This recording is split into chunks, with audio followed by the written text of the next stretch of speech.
上一堂咧應該等我先等陣時啊。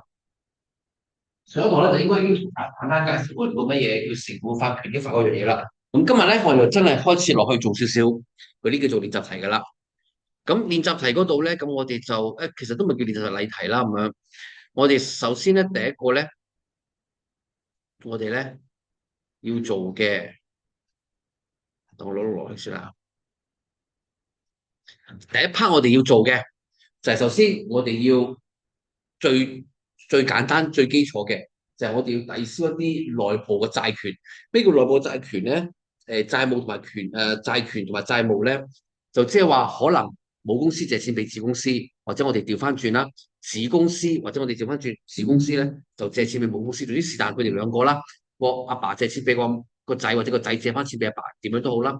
佢雙方互相借錢嘅過程入邊咧，佢哋各自嘅資產負債表都會有一樣嘢多出嚟嘅。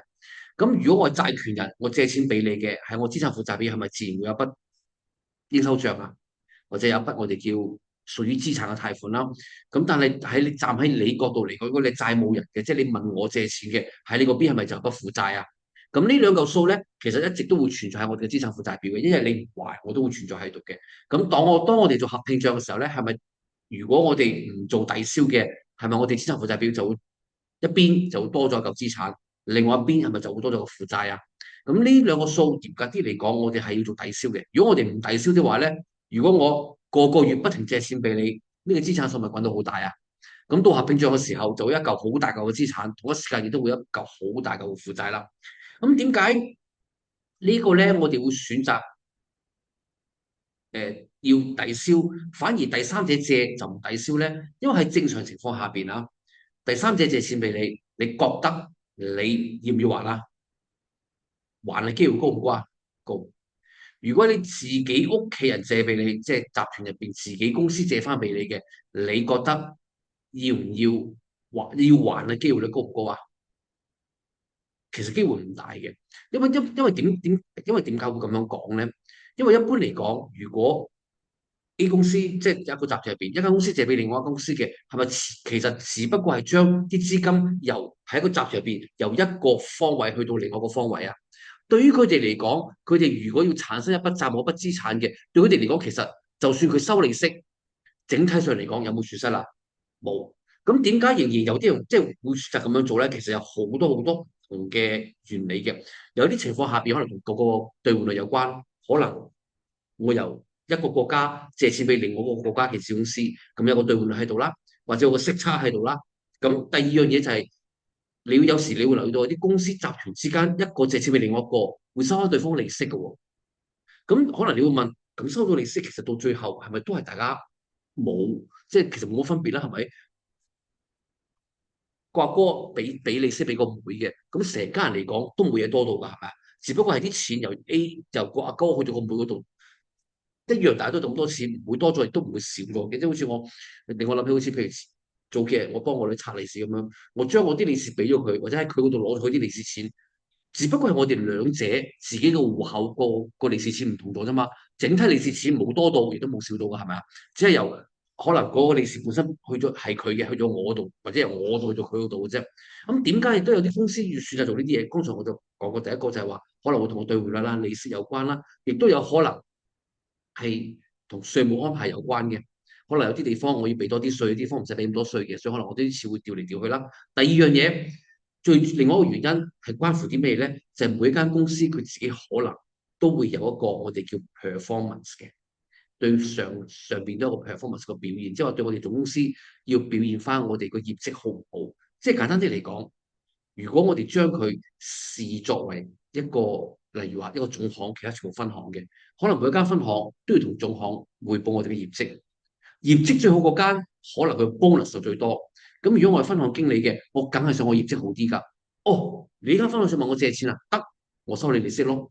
我冇理由白俾你，咁到時你攞到啲錢投資賺到錢嘅，你咪業績好過我咪變，我明明第一就變就第二咯。有啲情況下邊會有咁樣嘅。以前我最記得我以前做某間公司嘅時候咧，佢成個會計部喺同一層係七樓嘅，喺七樓嘅時候，咁因為咧我哋大家每個部門都要考核業績嘅，咁好彩我哋咁啱成個部門都係會計部，會計部係一個 call centre 一個成本中心，只要有成本，唔會有收益噶嘛。我哋會計部冇嘢賣出去冇收益噶嘛，淨係純粹係計我哋成本，成本慳得越多，我哋個表現就相對嚟講越好。咁好啦，咁你話如果啲硬掘嘅嘢嘅，例如話我哋可能同一層有三個唔同嘅部門，有啲負責收款啊，啲負責俾錢啊，啲負責 cash management 咁樣三個唔同部門啦。咁如果你話其他有啲燈油，即係唔係其他有啲我哋叫日用品、辦公室用品嘅，我哋可以慳啲用，呢個可以量化到嘅。咁但係有一啲我哋量化唔到嘅係乜嘢咧？就係燈油火蠟，即係水電費啊、電費啊、水電費啊、折舊嗰啲啦。好多時佢哋成日都拗，究竟我哋要點樣攤分？即係我哋三個部門啦，要點樣攤分呢一啲成本嘅？咁有一啲咧，佢就有啲人部即係細地方嘅咧，就同佢講按人頭。咁我哋得三個人，你哋9個人，咁我個着數過你啦，係咪先按人頭？所以大嗰啲就唔制啦，因為點解咧？我人多，我肯定時間，咁就按面積。咁按即成個佔成層嘅面積去計個比例咁樣，咁無論點樣計都好啦。咁其實咁樣計嚟計去嘅，對成間公司嚟講其實冇損失㗎，係咪啊？假設我一層嘅租金係一個月係100萬嘅，你用人頭計，我又係俾100萬；你用面積計，我又係一樣俾100萬。只不過係內部佢哋大家自己相對嚟講，每個部門唔同，咁可能會對影響到佢哋個別嘅自己單位入邊嘅業績，所以佢哋會有咁嘅情況做法。咁其實站喺集團公司嚟講，亦都會有咁樣嘅情況嘅。因為好多時咧，尤其是上下線公司咧，佢哋好多時佢哋都係唔太願意，即係譬如話嘅假設我供應商，佢都未必太過願意將啲貨賣俾下邊嘅子公司，或者賣俾，總之賣俾同集團入邊嘅公司。因為好多時佢賣俾佢，我要可能要半價，或者總之係唔賺呢個成本價賣俾你嘅。但唔係喎，我將啲嘢賣俾人哋，我賺一橛嘅喎。咁賺咗一橛，我可能分多啲 bonus 嘅喎。所以會經常即係，所以佢哋呢啲咧都要計清計錯。但係我哋唔會理你內部點樣計清計錯嘅，即係例如剛才我講，你計人頭又好，你計嗰個叫做面積點樣都好啦。我哋做出最尾就係睇個總數嘅啫。所以集團公司與公司之間，佢哋要做嗰啲咁嘅交易，唔緊要，你哋照做冇所謂，照計都唔緊要。到最後我哋做合併咗嘅時候，我哋將抵消啦。因為呢兩個數字不過係你兩個自己之間一啲內部嘅交易，唔應該存在喺帳面上，唔應該將佢啊同第三者交易混為一談嘅。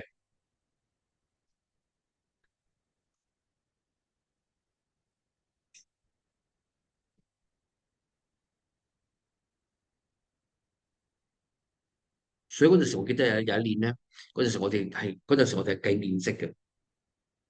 嗰陣時咁啱咧，就我去咗做咗唔係好耐時間，跟住咧誒。我都覺得奇怪，因為佢哋中間有條走廊俾大家行嘅，嗰條走廊咧，我就問佢點解我哋嗰度特別闊嘅？其實我哋將啲嘢推出啲得唔得？冇，千祈唔好推出去啊！推出去呢個面積就計咗我哋噶啦，當我哋成本噶啦，所以佢哋撥翻入嚟咁樣，叫我坐逼啲就坐逼啲啦，冇擺咁多嘢出去啦，到時計咗我哋面積咁樣，計我哋成本噶啦，咁好緊張呢啲嘢嘅，所以就，唉，確實呢啲好搞笑呢啲就。咁好啦，我哋睇睇例題4.1先。4.1咧，佢就話咧，呢間叫中原重工集團咧，就等陣先，我開翻個 Excel file 先。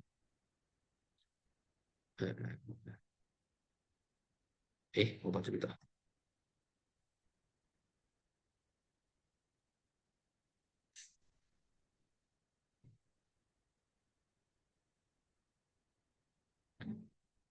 等我開翻喺度啦。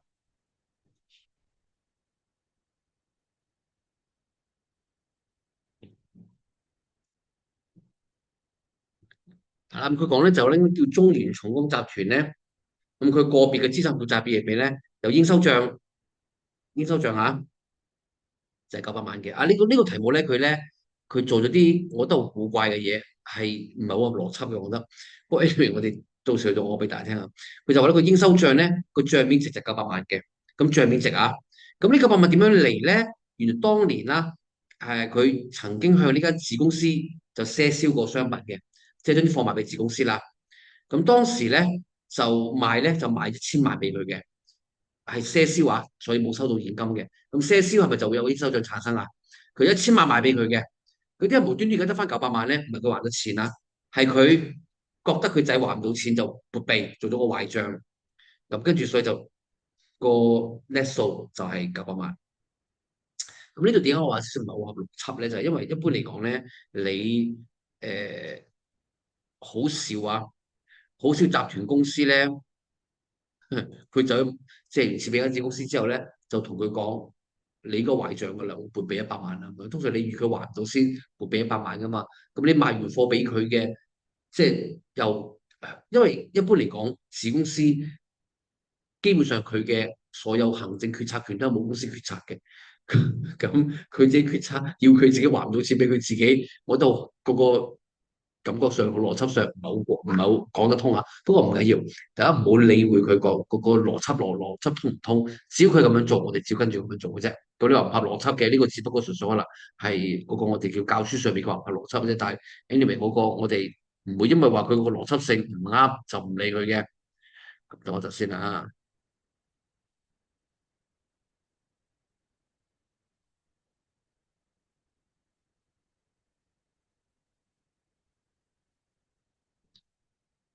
咁呢條分類記錄咧，呢度咧我哋喺呢個情況下邊，我哋咧要做兩條嘅修正嘅。點解我哋要做兩條修正咧？第一條最簡單嘅就係我哋首先第一個就應收帳，應收帳同埋應付帳。因為如果個母公司即係嗰個母公司啊賣貨俾個子公司嘅，如果賒銷，咁喺母公司嘅帳面上咪會有一盤有個叫應收帳啊？喺子公司個帳面上咪亦都會有個應付帳啊？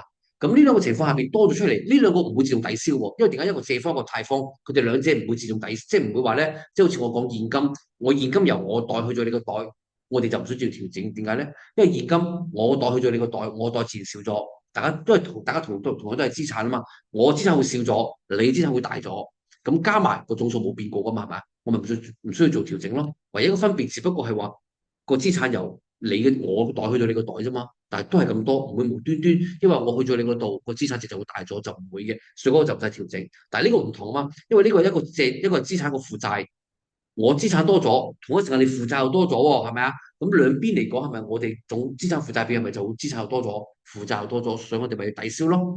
咁抵消你會見到佢就咪調翻轉嚟做啊？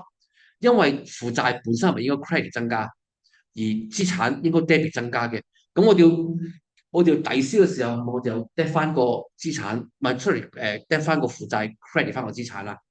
所以你會見到，當我哋要做抵消嘅時候咧，我哋仲將嗰個咧資產嘅應收帳 credit 翻佢，跟住將嗰個負債應付帳 debit 翻佢，得唔得？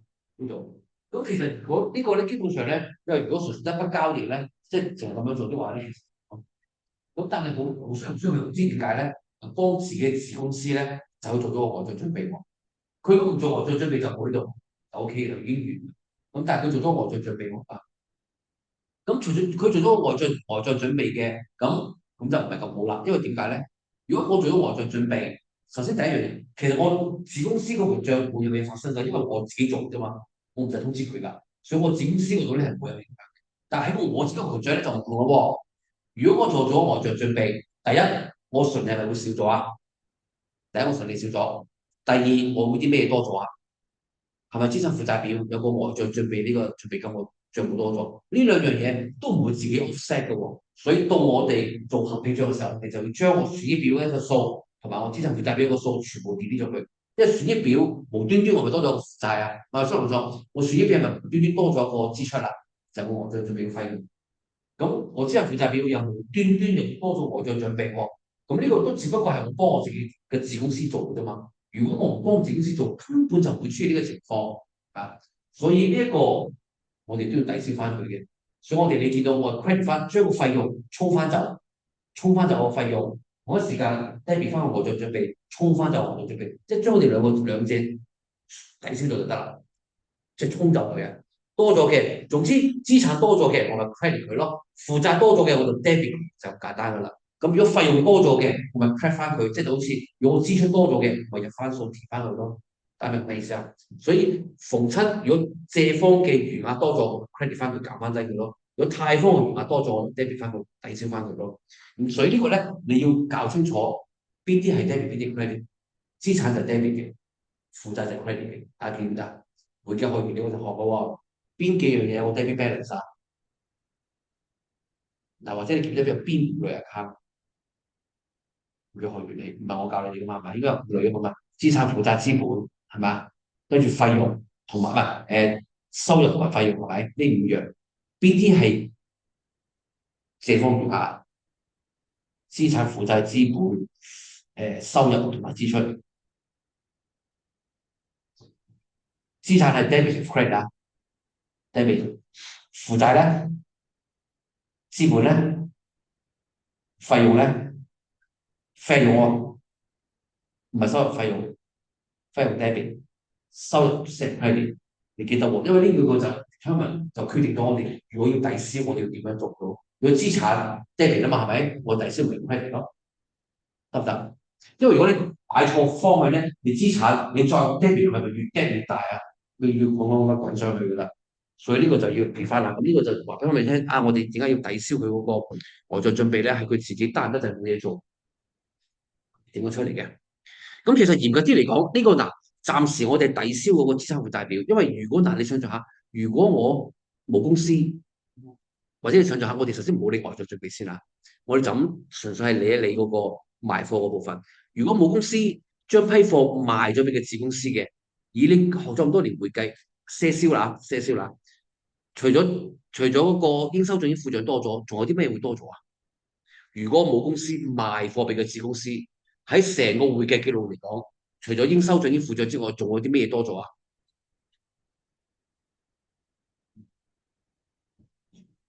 而一個完整記錄。咁如果冇公司賣貨俾子公司嘅，你會第一樣 debit 啲乜嘢？第二樣 debit 啲 credit 啲乜嘢？冇公司賣貨俾子公司，係咪有個銷貨啊？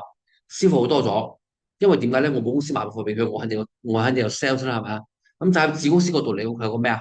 係咪有個 purchaser 係有個購貨啱啱嘛？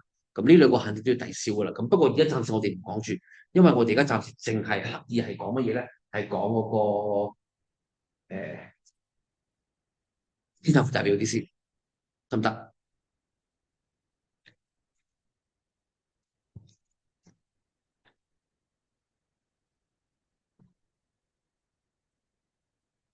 好，跟住我哋睇下一個練習題啊，或者例題啊。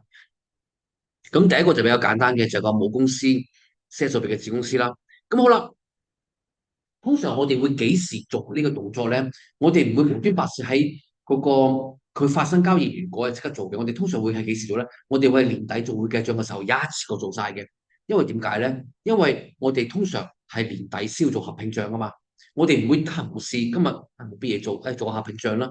合併帳其實只不過係一個我哋嘅動作，就係將幾間公司嘅總數加埋嘅啫，即係等於好似譬如你有五個銀行戶口，合併帳就係話你將五個銀行個戶口加埋一個總數嘅啫。咁通常我覺得唔會有人得閒得滯冇嘢做，下個禮拜日中午食完飯冇嘢做，加加先就會咁樣嘅。通常正規我哋係要報嗰啲報稅啊嗰啲，我哋先會一次過做嘅。咁所以啲公司絕對唔會咧，去到月中又做一次，跟住星期一翻工嚟又做一次，跟住星期四又做一次，唔會咁樣嘅。除非佢哋有特殊嘅要求，即係先會可能一年做多過兩次。正常嚟講，一般嚟講，一年就係做兩次嘅啫。就係如果介紹間上市公司啊，年中做一次，年尾做一次嘅，因為都幾大工序嘅。咁啊，佢將啲數加埋，再調整翻一啲我哋嘅調整嘅，所以我哋唔會成日做。咁所以我哋通常做呢個時間咧，一定會係喺年底。假設我當我一年做一次啦，就年底會做嘅。年底一次過全部做晒噶啦，就唔係做呢筆啊，全部冚唪唥係要調整嘅。我哋年底就會全部調整晒佢嘅。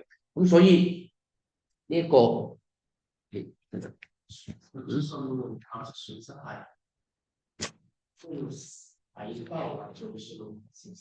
個係個費用名嚟嘅啫。